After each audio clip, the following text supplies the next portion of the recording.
My name is Frank with the E, and welcome to another video. In this video, I will show you how I color grade from start to finish. So if you're a beginner and new to DaVinci Resolve, this video is for you. Blackmagic has two versions. There is a paid and a free version. For me, the only difference that I've seen so far is that the paid version has an option for audio to remove background noises and things like that, and that you can edit or switch the resolution to 4K DCI, whereas in the free version you are only limited to 4K HD. The difference is 4K DCI is cinema 4K. That's 4K if you want to submit a movie to theaters. The aspect ratio is different. It's 17:9, I believe, whereas the 4K UHD is like a 3.7, 3.8K, and it's 16:9. Now, either resolution will give you a great product, so I won't stress about that too much. That's like a personal thing for me. I shoot on 4K DCI, so I have the paid version. It's just on another laptop, and I lost the key. So for this video and the purposes, I'm using the free version just to show you that you can use the free version and get good results. Once you download the free version, you will see this page, except for with all these folders and my timeline. This is a video that I did for a client, a wedding video, so they already received the video. And if you're watching, Angeli and Brian, congratulations again, and I wish you guys the best. You guys were dope, and I appreciate you. So yeah, they received their video, so for editing purposes we're going to use this video. So when you first open up DaVinci, you will see this page right here, right? This is the cut tab. So you have at the bottom media, cut, edit, fusion, color, fairlight, and deliver when you're done. We're going to spend today in the color tab. I just want to give you a glimpse of each tab. So when you open DaVinci Resolve, this will be blank. So what these are is these are bins. You will right click and you will create a new bin. What's the purpose of bin? Bins allow you to organize your videos. I shot this video on the FX30 and the A7 IV. So all the clips that's from the FX30, it has its own folder or own bin, and the A7 IV clips have their own bin. So I shoot to edit. So if it's a particular shot that I'm looking for, I know what camera I use and I know what bin I want to put it in. This is the wedding audio. We use external audio. We mic the members up. You can see it a little bit right here. And we use audio. Next time I use a boom mic. I have a boom mic now, so I'm interested about that next time I get booked. So we have a boom mic. The reason you want to use external audio rather than miking your camera up is because of the range. If you put a mic on top of a camera, it only can go so far. But if you mic the talent, no matter how far they walk, well, depending on your mic, how far they walk, but normally you get more range when your subject is mic'd up. So that's just a little tip. So yeah, these are bins. Now once you create your bins, you'll go down to the edit tab, and in the edit tab you're able to pull the timeline, the clips out the bins into the timeline. So this doesn't have it, but I'll show you guys real quick, and I'll show you guys a quick tip at the end in terms of coloring. In terms of cutting, that'll make your job easy in DaVinci Resolve. As a matter of fact, allow me to show you right now. So let's go back to the master, and let's take this clip, right? You see right here, we're able to trim it up here, and like wherever we trim it at, we're able to go to the cut and then click on this image and then just drag it, only the clip that we cut, down into the timeline. I think that's dope. I just want to share that with you guys. So let's go back to where we were. Let's go back to where we were. 1 second.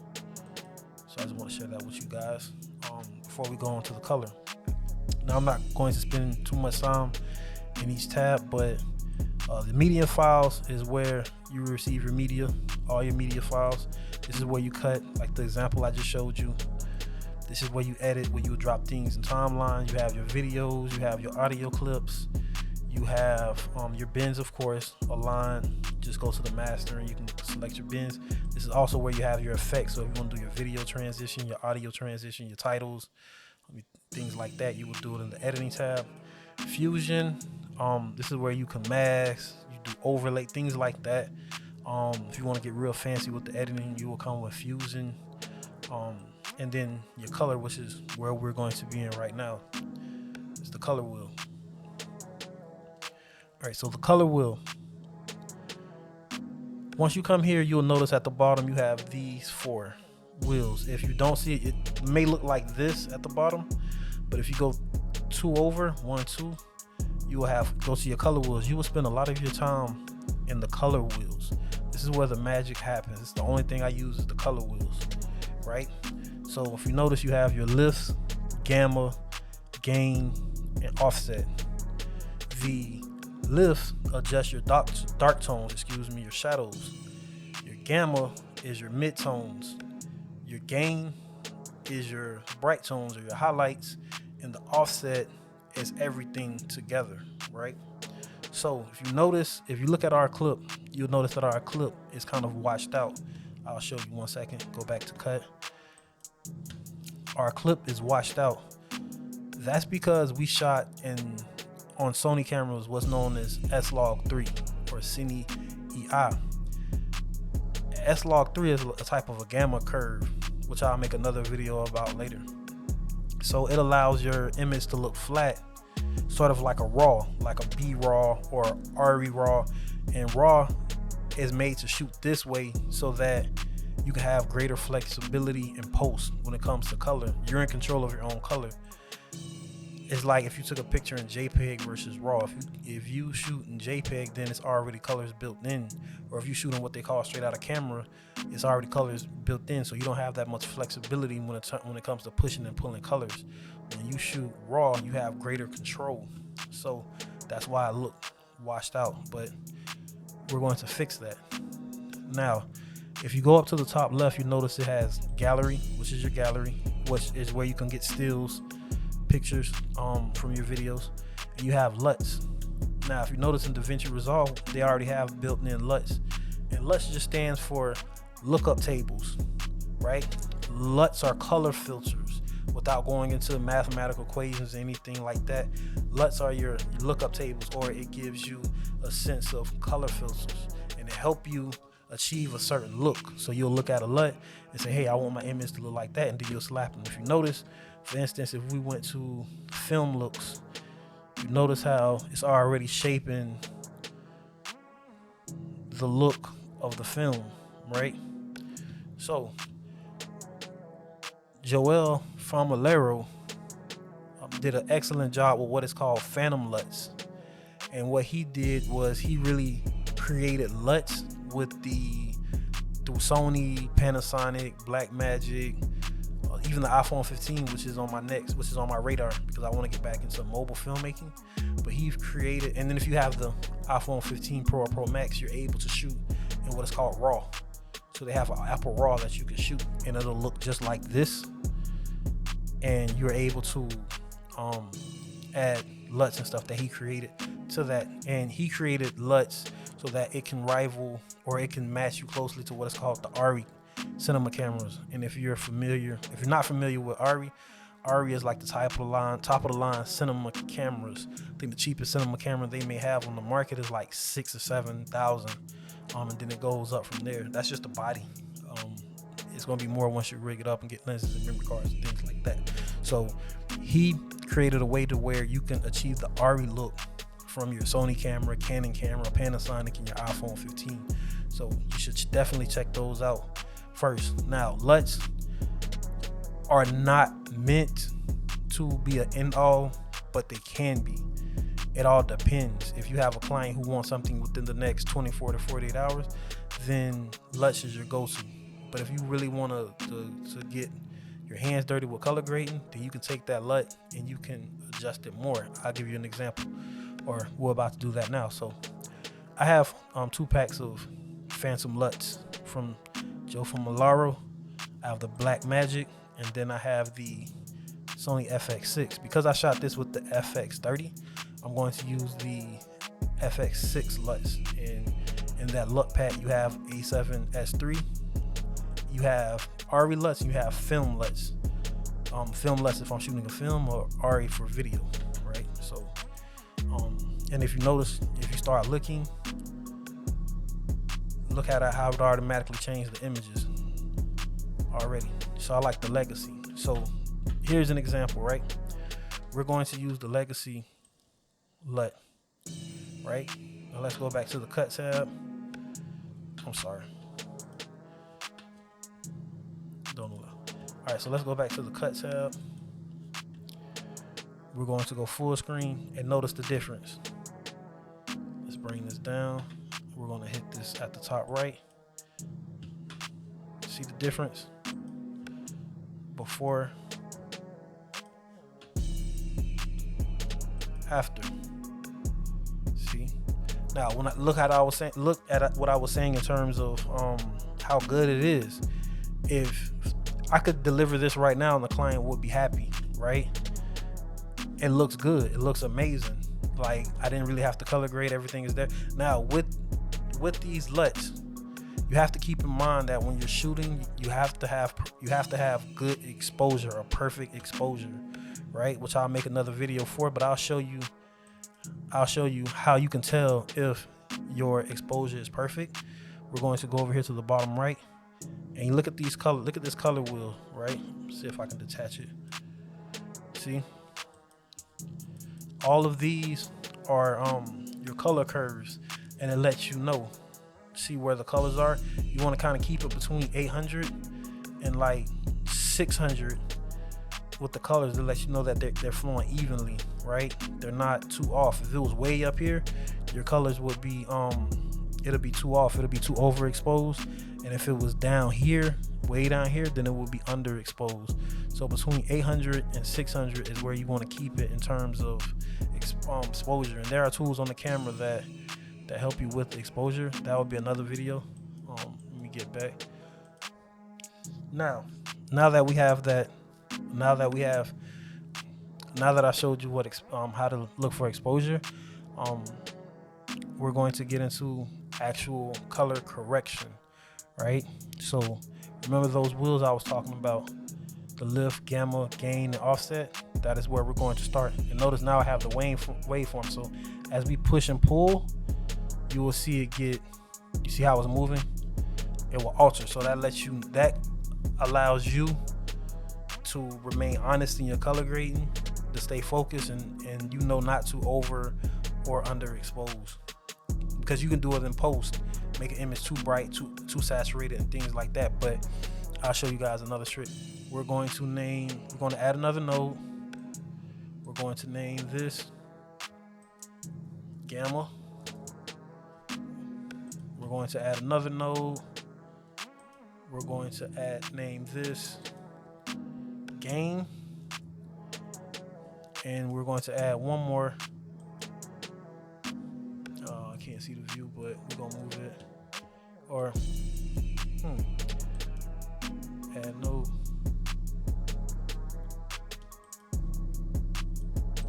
I don't know why it's not letting me add another node, but okay, here we go.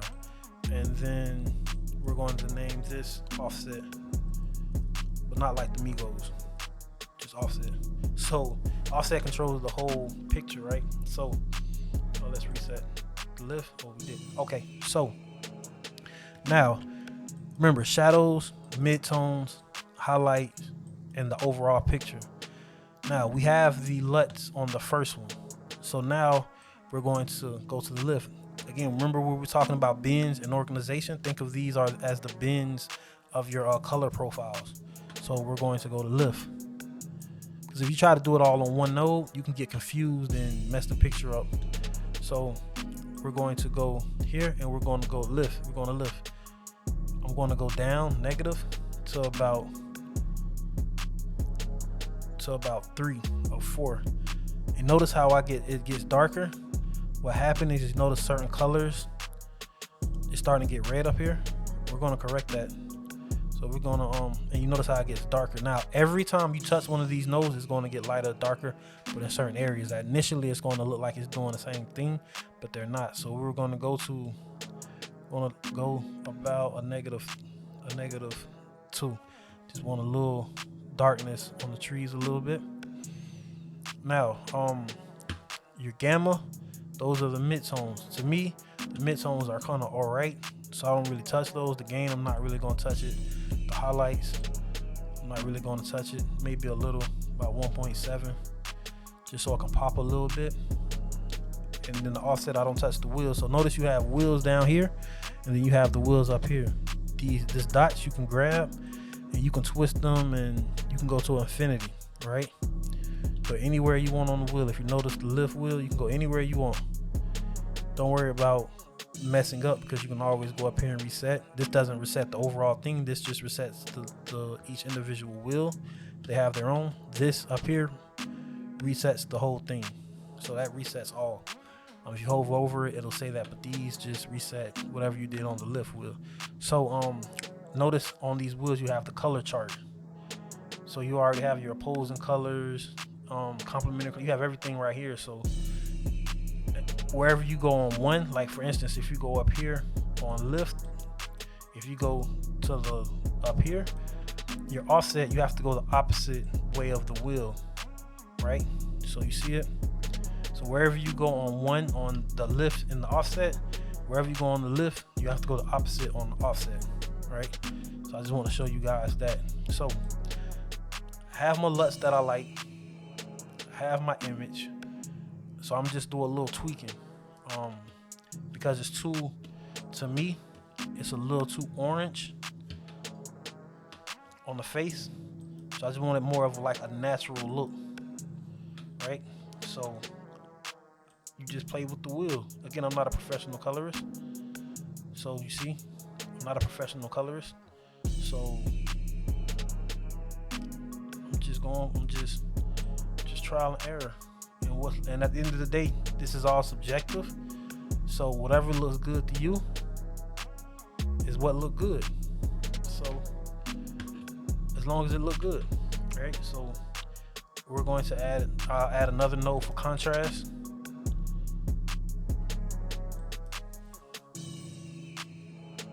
I may keep it, I may not.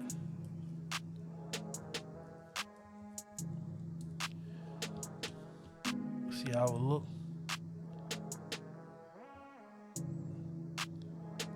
See if I go up, this look too contrasty.